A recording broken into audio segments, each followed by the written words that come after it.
ప్రధానమంత్రి విశ్వకర్మ యోజన పథకం అమలు చేయడంలో ఖమ్మం జిల్లా మరీ వెనుకబడిందని ఓబీసీ మోర్చా రాష్ట్ర కార్యదర్శి సంజయ్ గణెట్టి అన్నారు. బీజేపీ పార్టీ జిల్లా కార్యాలయంలో మీడియా సమావేశం నిర్వహించిన ఆయన ప్రధానమంత్రి విశ్వకర్మ యోజన పథకం అమలుపై అసంతృప్తిని వ్యక్తం చేశారు. 7 శాఖల అధికారులతో అవగాహన సమావేశం ఏర్పాటు చేశామని, అన్ని రాష్ట్రాల్లో ఈ పథకం శరవేగంగా నడుస్తుండగా తెలంగాణలో మాత్రం ఆ స్థాయిలో అమలు లేదని అన్నారు. 18 రకాల వృత్తిదారులను బలోపేతం చేయడానికి ప్రధానమంత్రి ఈ పథకం తీసుకొచ్చారని చెప్పారు.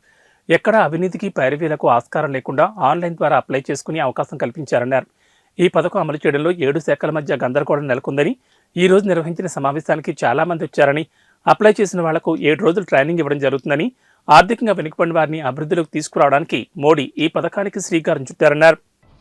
దేశంలో ప్రతి ఊర్లో కమ్మరి, కుమ్మరి, వడ్రంగి, చాకలి, నాయి, బోయి, మరి మేదర, పూలల్లే వాళ్ళు, బుట్టలల్లేవారు, మరి చెప్పులు కుట్టేవాళ్ళు, ఈ పని చేయని ఊర్లే ఉండవు. ఎందుకంటే ఒక 500 ఉన్న గ్రామం కూడా ఇటువంటి పనులు చేసే జనాలు ఉంటారు కనుక వాళ్ళను ఆర్థికంగా పైకి లేపాలి, ఆర్థికంగా బలపరచాలి, బలం చేయాలి, బలం చేకూర్చాలనే ఉద్దేశంతో నరేంద్ర మోదీ గారు ఈ స్కీమ్ తీసుకోవడం జరిగింది.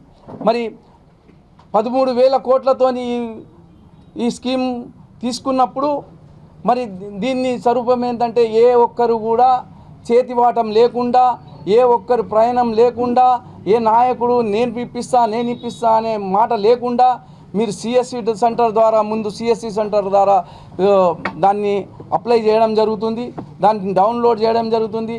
దానికి కావాల్సింది ఒక Aadhaar card plus bank account ఉంటే చాలు. ఎందుకంటే యాక్చువల్లీ రేషన్ కార్డు ఉంటే అది కుటుంబంలో ఉన్న 4 పేర్లు దాంట్లో ఉంటాయి కనుక అది లేకపోతే ఆ రేషన్ కార్డు మన దగ్గర చాలా మంది దగ్గర లేదు కనుక ఆ రేషన్ కార్డు బదులుగా ఉన్న ఇంట్లో 4 ఆ 4 ఆధార్ కార్డు ప్లస్ ఒక బ్యాంక్ అకౌంట్ ఉంటే వాళ్ళు దాన్ని అప్లై చేసుకొని దాన్ని ఆన్లైన్గా దాని ప్రక్రియ మొదలవుతుంది.